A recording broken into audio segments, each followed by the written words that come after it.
C'est à cause d'une personne. Toi qui t'es dit juif ici.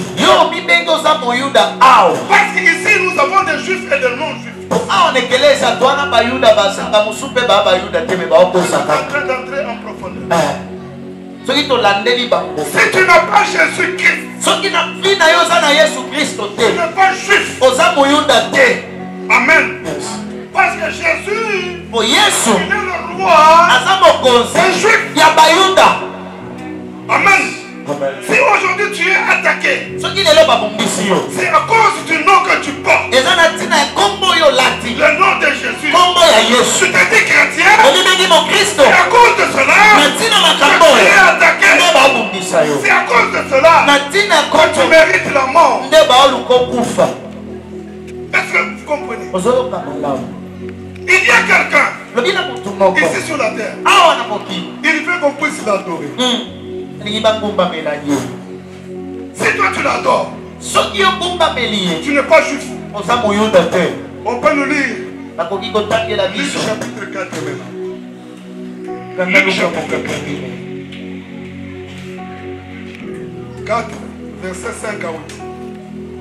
Nous lisons l'évangile selon Luc chapitre 4, verset 5 à 8. Nous disons au nom de Jésus. Le diable l'ayant élevé, lui montra en un instant tous les royaumes de la terre. Et lui dit, je te donnerai toute cette puissance et la gloire de ces royaumes.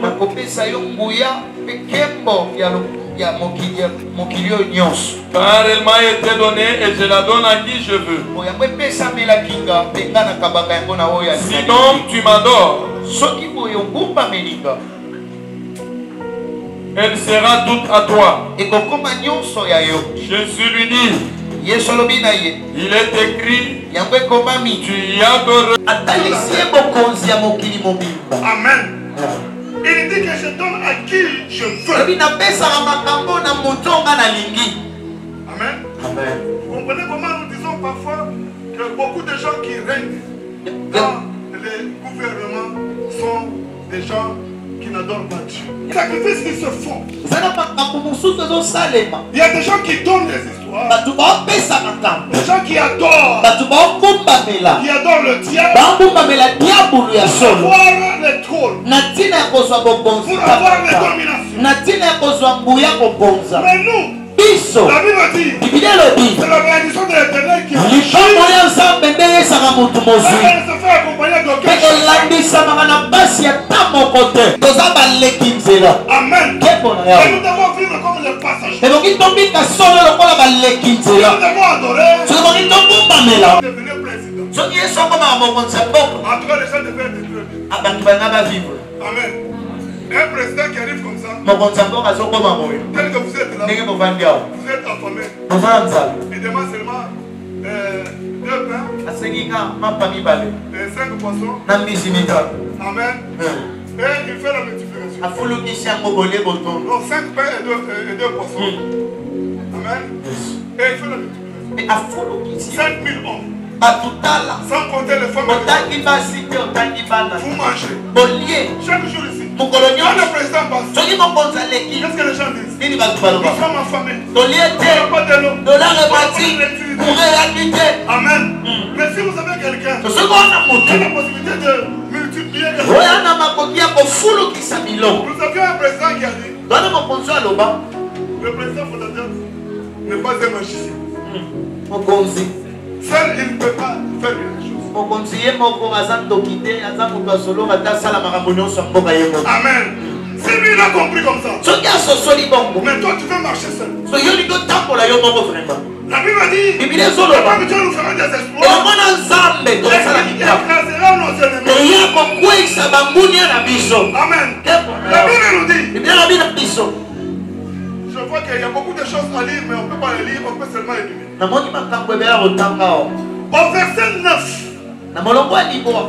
verset 3 au verset 9,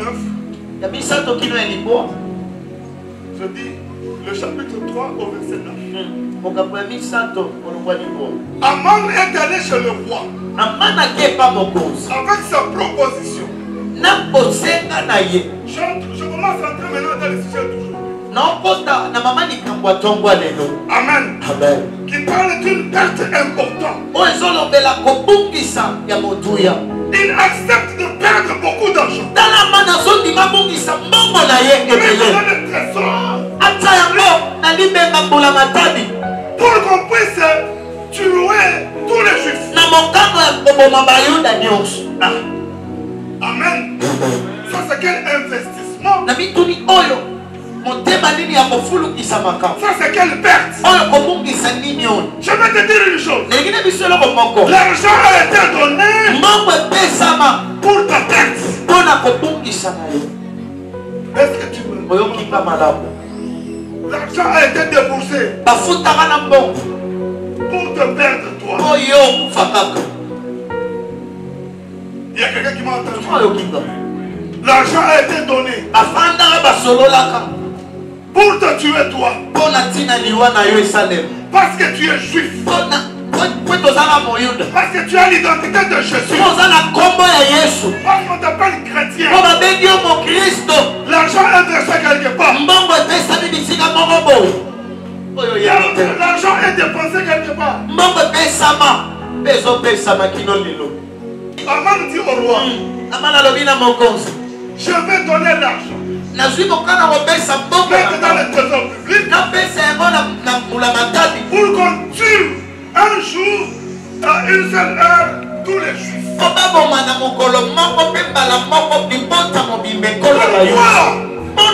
Parce que ce peuple-là, c'est un peuple qui n'obéit pas aux lois du pays.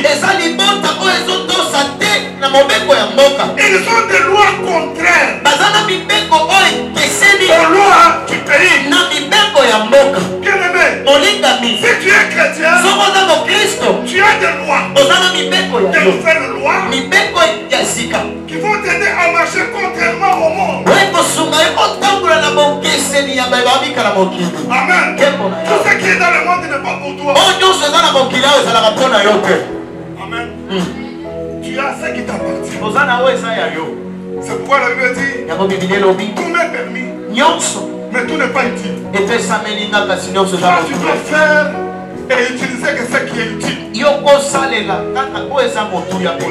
Amen. Mardoché, quand il a appris cela, il a appris que Aman a versé l'argent dans le trésor.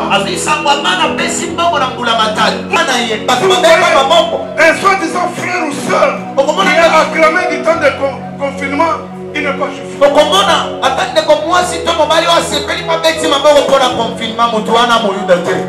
Amen. Parce que pour un juif, la parole de Dieu c'est sa nourriture. Et la nourriture de chaque jour. La prière, c'est ça sa nourriture. C'est chaque jour. Si je ne prie pas, c'est pas comme s'il est incomplet. Amen. Mais il y en a quand on dit, bon, nous faisons 2 semaines, on ne vient pas à l'église, ils s'accordent.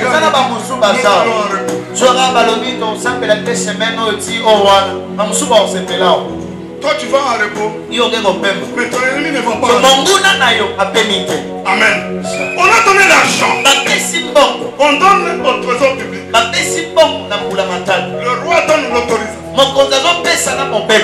Il dit à Aman, ok, fais ce que tu fais de ces gens-là. Le roi dit, les juifs sont là. Fais de ce que tu veux. Amen. Tel que tu es là, tu es vendu déjà. Amen. Tu n'attends que la mort. Mais la Bible dit, on a écrit des lettres. On a envoyé dans toutes les provinces. En toutes langues. Dans les Kiyaka on envoie. Dans les Kinonzo on envoie. Dans Chiluba on envoie. Dans Swahili on envoie. Dans Kikongo on envoie. Amen. Que tout le monde interprète cette lettre. moto nyonso atanga mpe aisosola makomi oyo. On a donné un jour. Apesi mokolo moko. Il y a un jour. Mokolo moko ezali. On va tuer tous les juifs. Oyo bayuda nyonso bakokufa mokolo wana. Partout les juifs étaient. Elikolo bisika nyonso bakosalela. Ils étaient connus. Bayebanaki. Je vais te dire. Nalingi nayebisa yo. Si tu vas en province. Atoke na mboka. Si tu es un enfant de Dieu. Soki omwana nzambe. Tu seras connu. Bakoyeba yo na bato. Bakoyeba. Bakotala oyo abolo oyo mwana nzambe. Amen. Ce qu'il dit après. Oyo azokwana olobo. Eza ya solo. Quand tu vas dans la maison d'un petit. Otala nawa moto akisi okomona. Si tu es un vrai chrétien. Soki oza mwana nzambe ya On solo. va te dire que ces histoires ont bougé. akomonaka te moto oyo amemi makambo ya sika ezalaka boye te. Amen. Tu es un juif. oza moyuda. Tu es un juif. oza moyuda. Tu es un juif. oza moyuda. Tu es un juif. oza moyuda. soki osala eza betela yesu maboko. La Bible dit. bibili ezoloba Tous les juifs partout où ils étaient. bayuda nyonso na babisika oyo bazalelaki Ils ont senti un danger de mort. bamoni likama ya lizopusa. Et comme ils ont senti un danger de mort, lokola bamoni likama na miso ils se sont mis à pleurer, à gêner, à prier. babandi kolela komona pasi mpe batwi mokano ya kosambela mpe kokila. Amen. Et Aman, amatu donc Mardoché, quand il a appris ça, na bongo babasoki sango ya makambo il a eu même une copie de la lettre. azwi mpe eteni ya makomi. Il est allé voir Esther. baki otala ester Quand il est allé vers Esther, ntango akepa ester suivez-moi bien, c'est très important. yoka malamu makambo eza na motuya. Amen. Quand il est allé dans la cour royale, ntango akei na lopango ya la mokonzi Bible dit qu'il était vêtu en sac. bibili elobi alataki saki. Or, la Bible dit zoka bibili elobi il était défendu pour quelqu'un qui porte le sac d'aller dans la cour royale. epekisamaki mpo na moto alati saki akota na lopango ya Mais lui, il mokonzi. a compris que moi, en tant que juif, mpe ye azosoli lokola nga naza moyuda s'il y a une situation qui ne va pas bien, soki eza na likambo etambola je malamu dois te porter le sac.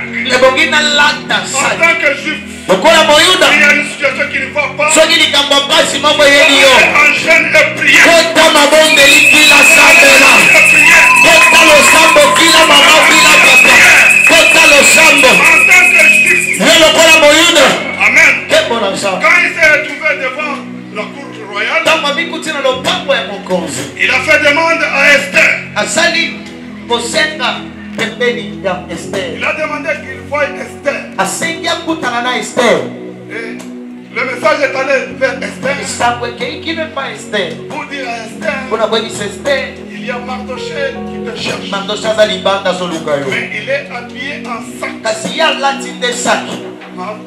Esther dit, ester alobi il est interdit à une personne epekisama na moto habillé en sac de venir dans la cour royale. moto oyo alati saki akokota te na ndako ya mokonzi. Amen. amen. Esther envoie les habits ester azotindela bilamba pour donner à Mardoché. bapesa mardoshi alata Mardoché refuse. mardoshi aboyi Il dit ceci, alobi boye va dire à Esther, soki ayebisa ester nous avons un problème. toza na likama awa Il y a celui qu'on appelle Aman. eza na motu moko babengi amani Il a vendu tout le monde qui s'appelle juif. ateki bato nyonso babengami bayuda Et il a donné son argent dans le trésor mpe public apesi mbongo na ye na mbula matadi pour que telle date, po etela mokolo kingani j'ai une lettre naza na makomi que partout se trouvent les juifs. olobi bisika nyonso bayuda Que bakozala tous les juifs soient mis à mort. moyuda nyonso baboma yo Et que tous les biens soient mis au pillage. mpe bilongo na bango bapanza.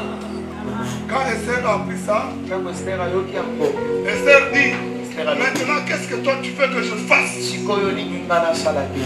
Amen. Mardoché dit, mardoshi alobi dites à Esther koyebisa ester qu'elle parle au roi.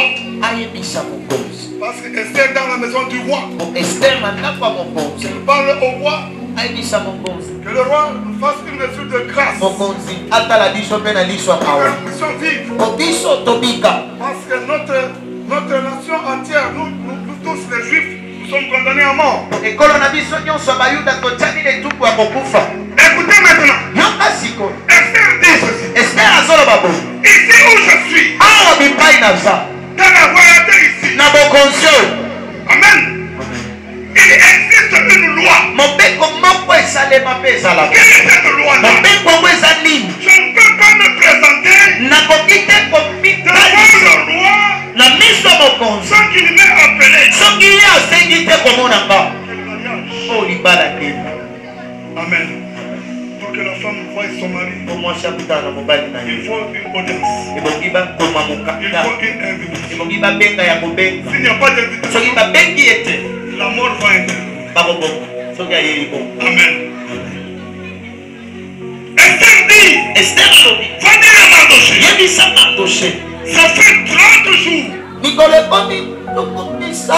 Ça fait un mois qu'on ne m'a pas appelé pour aller voir le roi.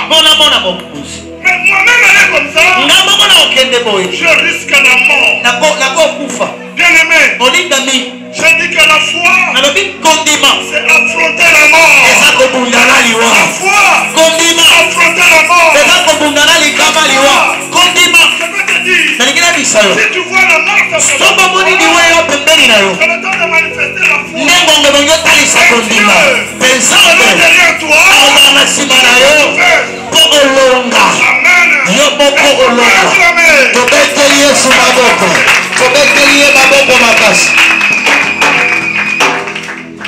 écoutez la réponse de Mardoché. Mardoché dit, allez dire à Esther, si elle ne veut pas parler, si elle se tait, la mort des Juifs va venir. Amen. Le secours des Juifs surgira d'autre part. Mais elle et sa maison mourra. Amen. Quand Esther a entendu cela, parce qu'il lui a dit, ne sache pas que si tu es dans la maison du roi, tu seras épargné. Tu es dans la maison du roi, mais tu es une juive. Et la signature, c'est pour tuer tous les juifs. C'est que cette mort te concerne. Amen. Quand Esther a entendu cela, ça l'a révolté.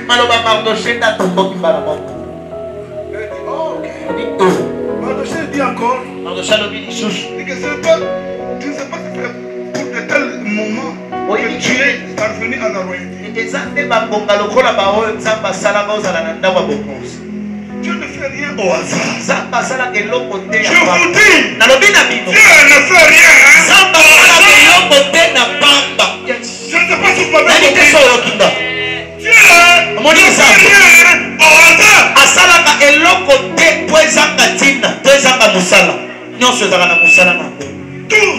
Tout ce que Dieu a fait avec un but, pour un but, même les méchants, pour les jours de cette personne. Ça c'est Dieu. Amen. Est-ce qu'on peut acclamer Dieu?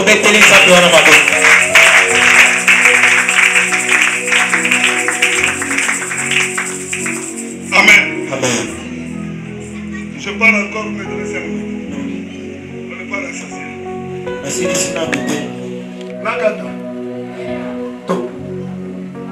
Ils n'ont pas la foi.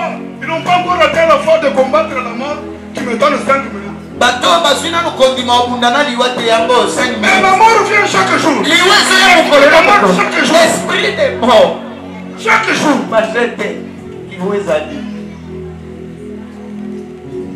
Vous savez, si nous avons la 12e rue là, de 7h à 19h. 7h10. Et ils sont debout. Ils sont assis. Est-ce qu'on peut acclamer très fort? Très fort. Bien aimé. Un juif aime la parole de Dieu.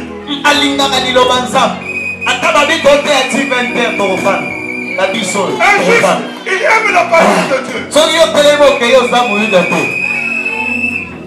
Pourquoi je dis ça? Vous minimisez la parole de Dieu ici. Allons à l'hôpital. Nous venons pour prier pour une personne. Vous allez voir le voisin dit. Bien-aimé, dernièrement je vous vois comme ça. Je dis gloire à Dieu. Viens pour venir ici. Des problèmes. C'est quoi? Oh non, les genoux.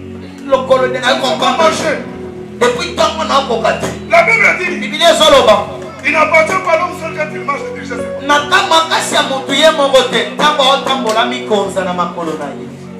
Nous allons, s'ils sont venus en retard, ils attendront. Nous parlons de Dieu. Si vous allez dire, soyez venus.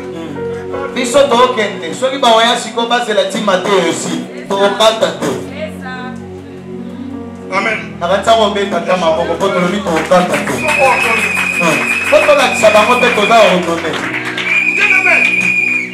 Attendez, on continue encore. Je vous dis une chose. Moi, je me suis toujours donné un témoignage. Je dis ceci. Quand je vois quelqu'un couché, amen, je dis, cette personne couchée, elle était comme moi. C'est qu'un jour, je serai couché comme ça. Alléluia. Alléluia. Vraiment. Ya solo. Pour la mort. Maintenant comprenez maintenant. Parce que je vais arriver là où il fallait arriver. Esther dit ceci. Elle a dit à Mardoché qu'il jeûne et qu'il prie sans manger ni boire. Lui et les enfants d'Israël pendant 3 jours. 3 jours de nuit, 3 jours et 3 nuits. Amen.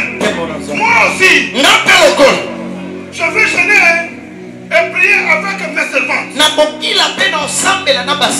Après 3 jours, la foi amène une décision. Elle dit, je vais entrer. Même si on ne m'appelle pas,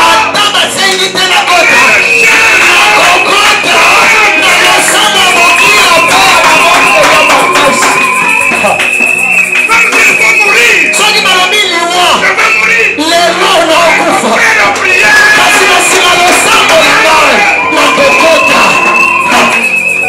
la foi c'est une décision.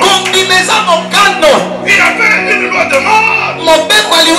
Elle dit, moi je vais prier. Je vais prier. Après la prière, j'ai la prière. Je vais me présenter dans la cour. Si le roi dit, il me tue. C'est la foi. Et nous parlons de marcher avec Dieu. Nous faisons des exploits. Les exploits là, c'est arrêter les lois.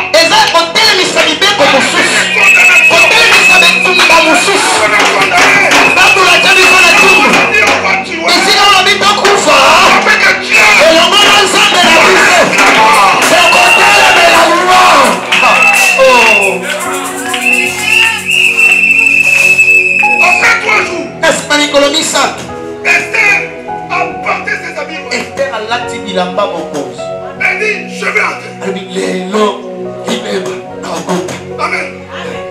Le thème dit bien. Avec Dieu, nous ferons des exploits. Et il écrasera nos ennemis. C'est moi. Mais Dieu m'accompagne. Il accompagne comment? La Bible dit, Dieu est esprit. C'est dans l'esprit. Dieu combat. Amen. Il n'y avait pas d'invitation. Elle entre.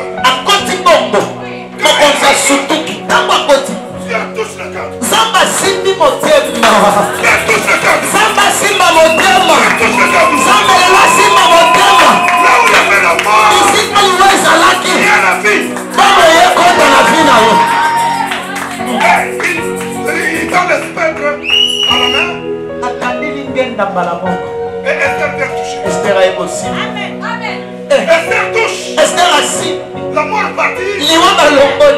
La grâce vient. Mais moi dit.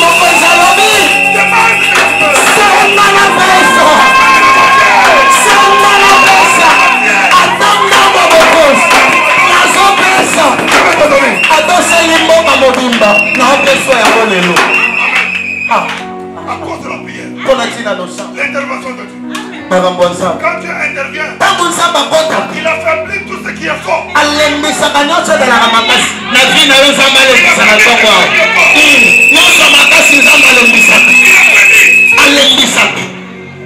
Le cœur qui va commencer. Qu'est-ce que tu fais? Esther dit. Voici ma demande. Amen. Je vais te dire. Je dis à quelqu'un. On a donné. On a fait une perte. Pour ta vie. Contre ta vie. Pour ta mort. Toi aussi c'est une perte.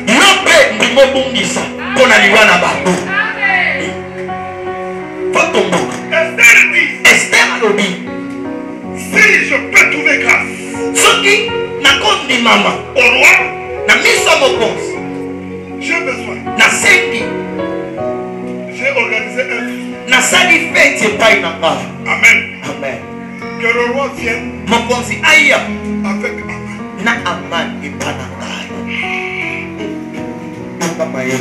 Parlez, dis-moi stratégie. Dis stratégie. Stratégie. Global stratégie. Stratégie.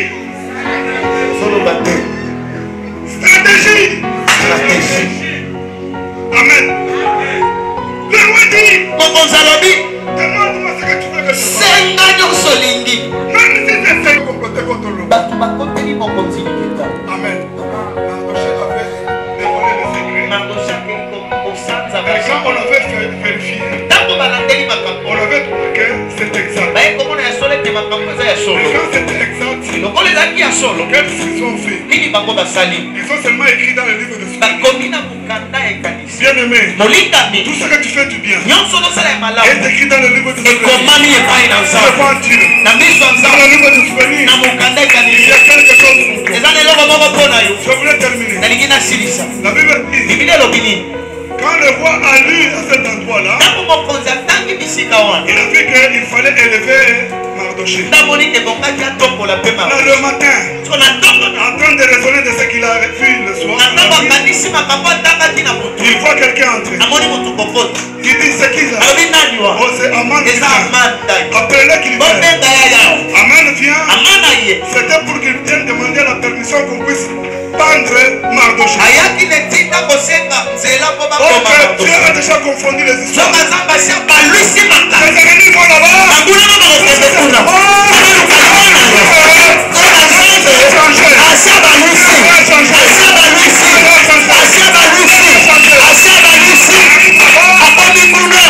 Le roi lui dit, si le roi fait quelqu'un, qu'est-ce qu'on peut faire de cette troupe-là?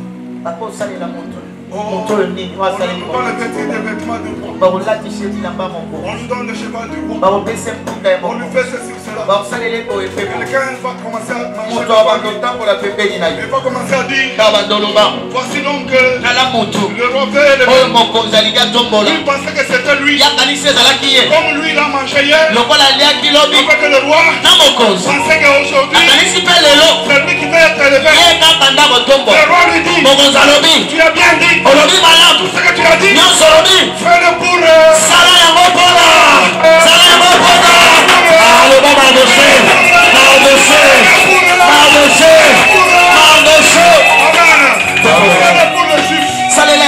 pour le juif qui est à la mort. Amen.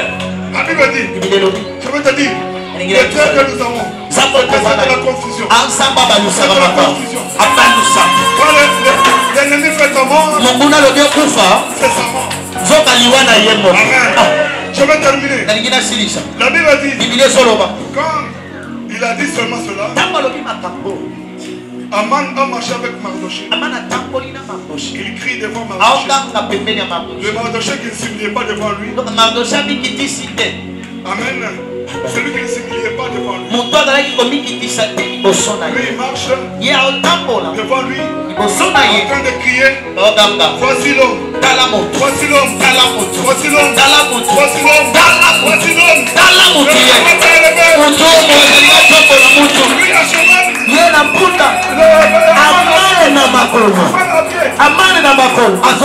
Après le tour, il devient troublé. Il rentre chez lui à la maison. Il trouve sa femme et ses amis. Il raconte à sa femme et ses amis. Alors ce qu'il y a eu aujourd'hui. Moi je pensais que je vais te lever. Voilà ce que j'ai fait. Écoutez la réponse de la femme. Si Mardoché, au-devant de qui tu commences à être humilié, et quelqu'un de la race des Juifs, c'est que tu ne vas pas résister. Amen. Dès que la femme termine à parler comme ça, on appelle Aman. Les ennemis viennent chercher Aman. Le roi te cherche à la fête. Il arrive à la fête. Je vais terminer, je vais rapidement. On m'a donné 5 minutes. Amen.